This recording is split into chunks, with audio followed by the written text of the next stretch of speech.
अस्सलाम वालेकुम फ्रेंड्स, उम्मीद करता हूँ कि आप सब खैर वाफिस होंगे। तो फ्रेंड्स, आज की वीडियो में हम देखेंगे कि अगर आप एक शॉपकीपर हैं, अगर आपका कोई छोटा मोटा बिजनेस है, तो आप फिर अपनी टैक्स रिटर्न जो है उसको किस तरह फाइल करेंगे। एज अ बिजनेसमैन आप अपनी टैक्स रिटर्न को किस तरह फाइल करेंगे। तो फ्रेंड्स, सबसे पहले आपने अपना अकाउंट जो है उसको लॉगिन कर लेना है। लॉगिन करने के बाद आपके सामने ये वाला इंटरफेस आएगा, तो यहाँ पे आपने नॉर्मल रिटर्न वाला ऑप्शन जो है वो आपको मिल जाएगा। अगर यहाँ पे आपको नहीं मिल रहा तो आपने ऊपर डिक्लेरेशन वाले ऑप्शन पे आना है। तो यहाँ पे आप लेफ्ट साइड पे देखें, आपको सेकंड ऑप्शन मिलेगा रिटर्न्स एंड स्टेटमेंट्स का। इसके ऊपर आप क्लिक करेंगे तो यहाँ पे आपको नॉर्मल रिटर्न का ऑप्शन मिलेगा। इसके ऊपर आप क्लिक करके भी इसको ओपन कर सकते हैं। तो यहाँ इस तरह मैसेज शो हो जाएगा। तो रिसेंटली 2024 चल रहा है, तो मैं यहाँ पे 2024 लिखूंगा टैक्स रिटर्न के लिए। तो फ्रेंड, 2024 लिखने के बाद इस तरह आपको नीचे आपका फाइनेंशियल ईयर जो है वो शो हो जाएगा। तो उसके ऊपर आप क्लिक करके यहाँ पे कंटिन्यू पे क्लिक कर देंगे, तो आपके सामने नॉर्मल रिटर्न का जो फॉर्म है वो ओपन हो जाएगा। तो अगर आप सैलरी पर्सन हैं तो उसके ऊपर भी मैं ऑलरेडी वीडियो बना चुका हूँ कि आपने अपनी सैलरी रिटर्न जो है उसको किस तरह सबमिट करना है। और अगर आप सैलरी पर्सन भी हैं और साथ आपका कोई छोटा मोटा बिजनेस भी है और आप दोनों को अपनी टैक्स रिटर्न में शो कर रहे हैं, तो उसके लिए आपने सबसे पहले अपनी सैलरी वाली जो मैंने बनाई हुई है वीडियो उसको फॉलो करें। तो फ्रेंड्स, आज की वीडियो में हम सिर्फ बिज़नेस के ऊपर बात करेंगे कि आप अपनी बिज़नेस रिटर्न जो है उसको किस तरह सबमिट करेंगे। तो उसके लिए यहाँ पे आपको थर्ड पे ऑप्शन मिलेगा बिज़नेस का। इसके ऊपर आपने क्लिक करना है। यहाँ पे नीचे मैन्युफैक्चरिंग एंड ट्रेडिंग आइटम्स का ऑप्शन मिलेगा, तो इसके ऊपर आपने क्लिक कर देना है। क्लिक करेंगे तो यहाँ पे आपको इस तरह फॉर्म जो है वो शो हो जाएगा। यहाँ पे आपकी सबसे ऊपर इनकम जो है वो शो हो रही है, ठीक है। नेट रेवेन्यू है, फिर ग्रॉस रेवेन्यू है, सेलिंग एक्सपेंस है, कॉस्ट ऑफ सेल है, ओपनिंग स्टॉक है, फिर नेट परचेजेज है, फिर इसी तरह सैलरीज है, फ्यूल है, पावर है, इस तरह बाकी सारे आपके शॉप्स के एक्सपेंस हैं। यहाँ पे नीचे क्लोजिंग स्टॉक है और ग्रॉस प्रॉफिट है। तो स्टेप बाय स्टेप देखते हैं कि इन कॉलम्स को आपने किस तरह फिल करना है, ठीक है। तो सबसे पहले आप क्लियरली नोट करें, यहाँ पे टोटल अमाउंट वाले कॉलम में आपने लिखना है, एग्जाम्प्ट वाले कॉलम में नहीं लिखना है। तो फ्रेंड्स, सबसे पहले यहाँ पे ओपनिंग स्टॉक आएगा, ठीक है। ओपनिंग स्टॉक में आपने अगर तो आप ऑलरेडी अपनी रिटर्न जो है वो सबमिट कर रहे हैं, तो फिर आपका जो प्रीवियस ईयर का क्लोजिंग स्टॉक है वो आपका नेक्स्ट ईयर ओपनिंग में शो होगा, ठीक है। अगर आप फर्स्ट टाइम कर रहे हैं तो फिर आपने स्टार्ट में जितनी अमाउंट से अपना बिजनेस या आपके कारोबार में जितना ओपनिंग स्टॉक था, जितनी अमाउंट का, वो वाली फिगर आप यहाँ पे लिख देंगे, ठीक है। तो फॉर एग्जांपल मैं कहता हूँ कि मैंने स्टार्ट किया था 5 लाख से, ठीक है। तो इस तरह आपने 5 लाख लिख देना है, ठीक है। तो उसके बाद इस तरह आपने इसको कैलकुलेट कर लेना है, ठीक है। कैलकुलेट करने के बाद आपकी यहाँ पे इस तरह फिगर जो हैं वो मज़ीद शो हो जाएंगी, ठीक है। तो यहाँ पे उसके बाद यहाँ पे देखें आपको माइनस में शो हो रहा है, ये आपने घबराना नहीं है। फिलहाल अब हमने अभी सिंगल एंट्री की है। तो फ्रेंड्स, नेक्स्ट आपने थोड़ा सा नीचे आना है। यहाँ पे आपको ऑप्शन मिलेगा नेट परचेजेस का, ठीक है। आपने पूरे साल में कितनी नेट परचेज की है अपनी शॉप में, जो प्रोडक्ट हैं या आपका जो भी सामान है, ठीक है, जो भी कारोबार है, तो आपने कितनी अमाउंट की परचेजेज की हैं, तो वो आपने लिख देनी है यहाँ पे। तो फ्रेंड्स, फॉर एग्जांपल मैं कहता हूँ कि मेरी शॉप में मैंने 10 लाख की चीज़ें जो हैं वो पूरे साल में परचेज़ की हैं दोबारा रीसेल करने के लिए, ठीक है। तो यहाँ पे मैं 10 लाख लिख देता हूँ। अगर आपके केस में इतनी अमाउंट है या इससे ज़्यादा, जितनी भी है एग्जैक्ट अमाउंट आपने यहाँ पे भी लिखनी है कि पूरे साल में आपने कितनी अमाउंट की चीज़ें जो हैं वो परचेज़ की हैं। तो इसको आपने यहाँ पे कैलकुलेट करना है। ये देखें यहाँ पे ओपनिंग स्टॉक में आपके ये ऐड हो गई है, ठीक है। उसके बाद आपने यहाँ पे देखना है कि आपकी जो आपने एम्प्लॉइज़ अगर रखे हुए हैं तो उसकी सैलरी अगर आपने पे की है तो आप यहाँ पे लिख दें। फॉर एग्जांपल मैं कहता हूँ कि मैंने पूरे साल में 1 लाख की सैलरी जो है वो पे की है, ठीक है। उससे नेक्स्ट फ्यूल है, अगर आपके उस तरह का बिज़नेस है जिसमें फ्यूल चार्जेज़ जो हैं या फ्यूल के एक्सपेंस हैं, वो आप यहाँ पे लिख दें। फिर पावर है, गैस है, ठीक है, स्टोर के हैं। तो रिपेयर एंड मेंटेनेंस है, ठीक है। फॉर एग्जांपल मैं कहता हूँ कि जी रिपेयर एंड मेंटेनेंस 15,000 की है, ठीक है। और उसके अलावा यहाँ पे अदर डायरेक्ट एक्सपेंस अगर आपके हैं तो मैं कहता हूँ कि जी वो 5,000 के हैं, ठीक है। फिर इसी तरह अकाउंटिंग डेप्रिसिएशन है, अमोर्टाइजेशन है, अगर आपकी इस तरह की कोई है इस तरह की चीज़ें, तो वो यहाँ पे आप लिख सकते हैं। उसको लिखने के बाद आप अगेन कैलकुलेट करें। तो फ्रेंड्स, कैलकुलेट करने के बाद आप देख सकते हैं कि टोटल अमाउंट जो है वो कॉस्ट ऑफ सेल आपकी 16,20,000 होगी, ठीक है। तो ये इन सारी चीज़ों का सम अप है कि आपके पास यहाँ पे 16,20,000 जो है वो शो हो रहा है, लेकिन नेगेटिव में शो हो रहा है। अब आपने नेक्स्ट क्या करना है, नेक्स्ट आपने यहाँ पे लिखना है अपना क्लोजिंग स्टॉक। क्या आपने अभी फ़िलहाल आपके पास ईयर एंड पे, फाइनेंशियल ईयर एंड पे कितना क्लोजिंग स्टॉक पड़ा था, ठीक है। तो वो आप यहाँ पे लिख दें। फॉर एग्जांपल मेरे पास 3 लाख का स्टॉक जो है वो पड़ा है अभी स्टोर में, ठीक है, या शॉप में। तो आप यहाँ पे इसको कैलकुलेट करें। तो यहाँ पे आप देख सकते हैं ये 13,20,000 जो है वो माइनस में अभी फ़िलहाल जा रहा है, ठीक है। तो अब नेक्स्ट आपने क्या करना है, नेक्स्ट आपने लिखना है कि सेलिंग एक्सपेंस। अगर आपके कुछ सेलिंग एक्सपेंस हैं तो वो आपने यहाँ पे लिखने हैं, ठीक है। फॉर एग्जांपल मैं कहता हूँ कि ये जी 50,000 मेरे सेलिंग एक्सपेंस हैं, वो आप यहाँ पे लिख दें। आपके जितने हैं वो आपने एग्जैक्ट यहाँ पे लिखने हैं, ठीक है। तो ये देखें अगेन इसमें वो शो हो गए हैं, ठीक है। तो फ्रेंड्स नेक्स्ट आपने क्या करना है, सबसे लास्ट में आपने बताना है कि मुझे कितना ग्रॉस रेवेन्यू जो है वो अपने बिज़नेस से हुआ है, तो उसकी अमाउंट जो आपने यहाँ पे लिखनी है, ठीक है। तो फॉर एग्जांपल मैं कहता हूँ कि मुझे 15 लाख जो है वो मेरी ग्रॉस रेवेन्यू जो है मुझे हुआ है, ठीक है। तो यहाँ पे आपने इस तरह 15 लाख लिख के इसको कर देना है कैलकुलेट। तो जैसे ही आप कैलकुलेट करेंगे तो यहाँ पे आप देख सकते हैं कि मेरे पास 1,30,000 जो है वो नेट इनकम शो हो रही है, ठीक है। तो आपने यहाँ पे इस तरह अपनी स्टेटमेंट जो है इसको अपडेट करना है। जैसे ही आप यहाँ पे इससे नेक्स्ट कंप्यूटेशन में आएंगे, कंप्यूटेशन में आप देख सकते हैं कि आपकी जो नेट इनकम है वो 1,30,000 है, ठीक है।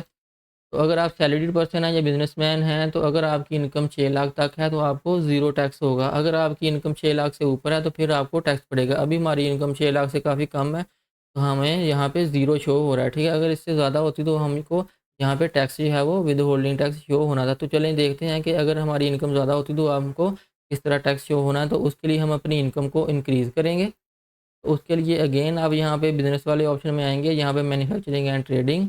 तो यहाँ पे फॉर एग्ज़ाम्पल मैं आपको समझाने के लिए हमारा जो ग्रॉस प्रॉफिट है, उसको मैं इंक्रीज़ कर देता हूँ। यहाँ पे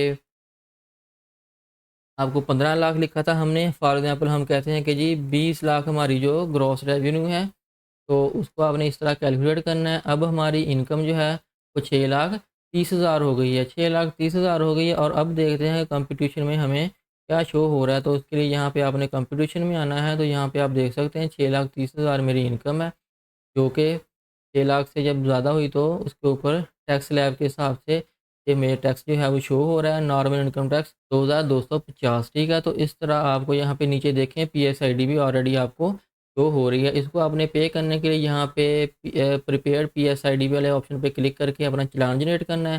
तो उसको पे करने के बाद आपने यहाँ पे पेमेंट वाले ऑप्शन पे उसको क्लेम करना है। इसके ऊपर आप क्लिक करेंगे तो यहाँ पे आपको पेड चालान शो हो रहा होगा। उसको आपने यहाँ पे क्लेम का ऑप्शन मिलेगा, आपको उसको क्लेम कर लेना है और वो इधर से ट्रांसफ़र होके इस वाले ऑप्शन में क्लेम्ड पेमेंट्स वाले ऑप्शन में आ जाएगा, ठीक है।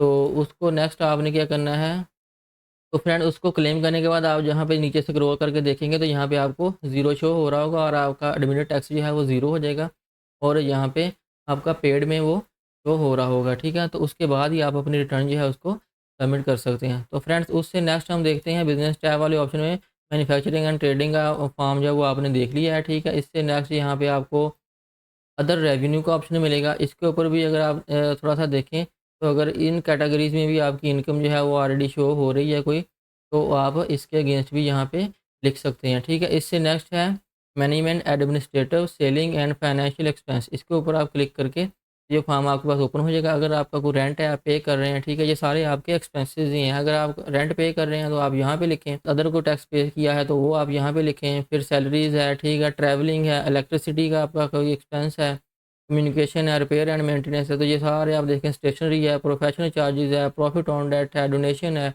ये सारे ऑप्शन हैं। इनमें जितने भी आप देख सकते हैं कि किसी के भी अगेंस्ट अगर आपने कोई पेमेंट की है, तो आप यहाँ पे लिखेंगे तो आपकी जो एनुअल इनकम है उसमें से ये एक्सपेंस जो हैं वे माइनस हो जाएँगे, ठीक है। माइनस होके फिर एग्जैक्ट इनकम जो है वो आपकी शो होगी। तो यहाँ पे मैं आपको एक जो है वो एंटर करके चेक करवा देता हूँ। फॉर एग्ज़ाम्पल मैं यहाँ पे 10,000 जो है वो लिखता हूँ, मेरे रेंट की मद में गया है, ठीक है।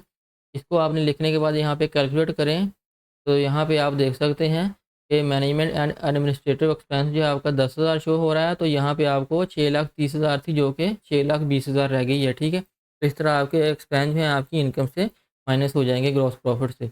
तो फ्रेंड्स नेक्स्ट देखते हैं कि आपने बिज़नेस रिटर्न में कहाँ-कहाँ एंट्री जो है वो करनी है। तो उससे नेक्स्ट आप यहाँ पे देखें इनएडमिसिबल, एडमिसिबल वाला जो कॉलम है डिडक्शन, इसको एज़ इट इज़ जो है वो छोड़ दें। अगर आप यहाँ पे इसके ऊपर क्लिक करके देख सकते हैं, अगर आप इन कैटेगरी में आपकी कोई एंट्री है तो आप कर दें, अदरवाइज़ इसको छोड़ दें। और उससे नेक्स्ट है एडजस्टमेंट, इसको भी आपने यहाँ पे देख लेना है कि अनएडजस्टेड लॉस अगर आपका कोई है इस तरह का प्रीवियस ईयर का, तो आप यहाँ पे लिखना चाहते हैं तो लिख दें, अदरवाइज़ इसको खाली छोड़ दें। और उससे नेक्स्ट जो सबसे इम्पोर्टेंट है वो यहाँ पे बिजनेस एसेट्स एंड इक्विटी, ठीक है। तो इसको आपने लाजमी फिल करना है, अगर आप फिल नहीं करेंगे तो सिस्टम आपको एरर देगा। तो फ्रेंड बिजनेस एसेट में आपने कैश एंड कैश इक्विवेलेंट्स वाले कॉलम में लाजमी एंट्री करनी है, ठीक है। तो यहाँ पे मैं फॉर एग्जांपल लिख देता हूँ मेरे पास जो है वो कैश 1.5 लाख है, और उसके अलावा आपने यहाँ पे बिजनेस कैपिटल जो है इक्विटी, इसमें यहाँ पे आपने सेम अमाउंट जो है वो यहाँ पे लिखनी है, ठीक है। तो लिखने के बाद आपने इसको यहाँ पे कैलकुलेट कर देना है, ठीक है। अगर आपको भी इस तरह का कोई एरर आ रहा है बिजनेस एसेट का, तो आपने इन कॉलम में एंट्री करनी है। इसके अलावा अगर अगेन किसी और कॉलम में आपके पास कोई एंट्री है तो आप कर सकते हैं, अदरवाइज़ इतनी ही काफ़ी है, ठीक है। तो इसको आपने यहाँ पे कैलकुलेट कर देना है। तो फ्रेंड्स नेक्स्ट हम देखते हैं कि अब आपने अपनी वेल्थ स्टेटमेंट उसको किस तरह मेंटेन करना है। तो उसके लिए वेल्थ स्टेटमेंट में आ जाएँ। तो यहाँ पे आप देख सकते हैं कि रिकॉन्सिलिएशन ऑफ नेट एसेट्स, ठीक है। तो यहाँ पे अब आपने अपनी नॉर्मल टैक्स रिटर्न में जो इनकम शो किया वो बन रही है 6,20,000, ठीक है। 6,20,000 बन रही है, तो वो आपने यहाँ पे लिखनी है, ठीक है। लिखने के बाद आप इसको कैलकुलेट करेंगे। कैलकुलेट करने के बाद आपके पास इस तरह शो हो जाएगी।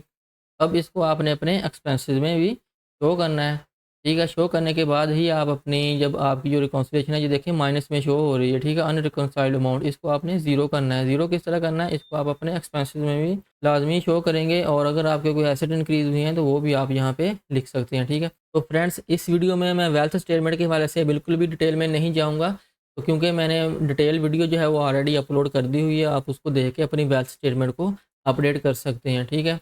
तो यहाँ पे आपने अपनी इनकम जो है वो 6,20,000 लिखी है, ठीक है। अब आपकी जो PSID है वो आपने जनरेट नहीं की, क्योंकि आपका जो इनकम है वो टैक्सेबल है। जब तक आप इसको जनरेट नहीं करेंगे तो आपको आपकी रिटर्न जो है वो सबमिट सिस्टम नहीं करने देगा, ठीक है। तो चलिए हम इस तरह करते हैं कि हम फ़िलहाल आपको समझाने के लिए कर रहे हैं, तो हम ये पे नहीं करते।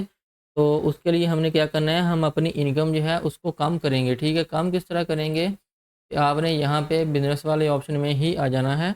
तो फ्रेंड्स बिज़नेस वाले टैब में आएँगे तो आप देख सकते हैं कि हमने यहाँ पे अपनी इनकम जो है वो 20 लाख की थी। तो इसको मैं कम करूँगा, मैं कर देता हूँ कि जी 19 लाख। हमारी ग्रॉस रेवेन्यू जो है वो 19 लाख है, और यहाँ पे इसको कैलकुलेट करेंगे तो आप यहाँ पे देख सकते हैं कि हमारी इनकम जो है वो 5,20,000 रह गई है। अब आप कंप्यूटेशन में देखेंगे तो यहाँ पे अब आपको एडमिटेड टैक्स जो है वो 0 शो हो रहा है, ठीक है। तो अब आप अपनी रिटर्न जो है उसको सबमिट कर सकते हैं। यहाँ पे इसको साथ साथ सेव करते जाएँ। तो अब यहाँ पे आप नेक्स्ट जो है वेल्थ स्टेटमेंट में आएँ। वेल्थ स्टेटमेंट में यहाँ पे रिकॉन्सिलिएशन वाले ऑप्शन में यहाँ पे हमने 6,20,000 लिखा था, इसको रिमूव करके हम 5,20,000 लिखेंगे और इसको कैलकुलेट करेंगे। अगर आपका कोई एसेट इंक्रीज़ हुआ है, ठीक है, तो उसको आपने किस तरह लिखना है, यहाँ पे आप पर्सनल एसेट्स वाले कॉलम में आएँगे। तो यहाँ पे आप फॉर एग्ज़ाम्पल कैश मेरे पास है 1 लाख का, तो मैं यहाँ पे लिख देता हूँ, इसको कैलकुलेट करूँगा। मेरे एसेट जो हैं उनमें इजाफ़ा हुआ है, यहाँ पे रिकॉन्सिलिएशन में आप देख सकते हैं 1 लाख का इंक्रीज़ आया है, ठीक है। तो अब जो अनरिकंसाइल्ड अमाउंट है वो 4,20,000 रह गई है, इसको मैं यहाँ से कॉपी करता हूँ। कॉपी करने के बाद मैं कहता हूँ कि मेरे ये वाले एनुअल सारे एक्सपेंसेस हो गए हैं, तो उसको आप किस तरह एडजस्ट करेंगे, आप स्टेप बाय स्टेप 1 बाय 1 भी इसको लिख सकते हैं कि मैंने रेंट कितना पे किया है, ट्रैवलिंग का, इलेक्ट्रिसिटी का, मोबाइल फ़ोन का, फिर मेडिकल का, एजुकेशनल है, फंक्शन एंड गैदरिंग है, ठीक है, अदर पर्सनल एक्सपेंस है। इन सभी कॉलम में आप डिटेल के साथ लिख सकते हैं। तो इस तरह की डिटेल के साथ वीडियो जो है वो मैं ऑलरेडी बना चुका हूँ, आप उसको देख सकते हैं। फ़िलहाल मैं किसी एक कॉलम में लिख के आपको सिर्फ समझा देता हूँ। आपने यहाँ पे देखें इस तरह यहाँ पे लिख दिया, लिखने के बाद इसको कैलकुलेट करेंगे। तो फ्रेंड्स कैलकुलेट करने के बाद आप दोबारा रिकॉन्सिलिएशन में आएँगे, तो यहाँ पे आप देख सकते हैं आपकी अनरिकंसाइल्ड अमाउंट जो है वो 0 हो चुकी है। अब आप अपनी रिटर्न जो है वो सबमिट कर सकते हैं। तो आपने यहाँ पे सेव वाले ऑप्शन पे क्लिक करके इसको अगेन सेव कर लेना है, और अब नेक्स्ट आपने इसको सबमिट करना है। तो जैसे ही आप सबमिट करेंगे तो यहाँ पे देखें सिस्टम आपको एरर देगा कि please select at least one business sector on attributes, ठीक है।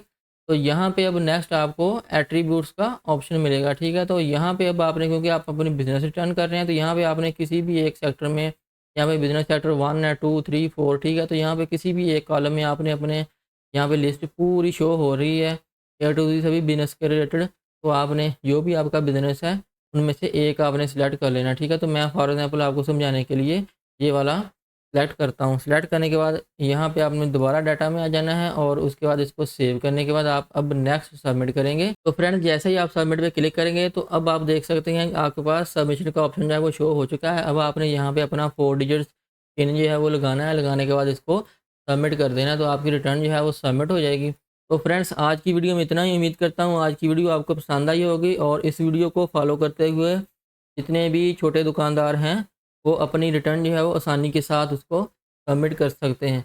तो वीडियो पसंद आई है तो इसको लाइक और शेयर कर दें, और चैनल पे नए हैं तो चैनल को सब्सक्राइब कर दें और बेल आइकन को प्रेस कर दें ताकि इस तरह की मज़ीद इन्फॉर्मेटिव वीडियोज़ का नोटिफिकेशन आपको बर वक्त मिलता रहे। तो मिलते हैं नेक्स्ट वीडियो में, तब तक के लिए अल्लाह हाफिज़।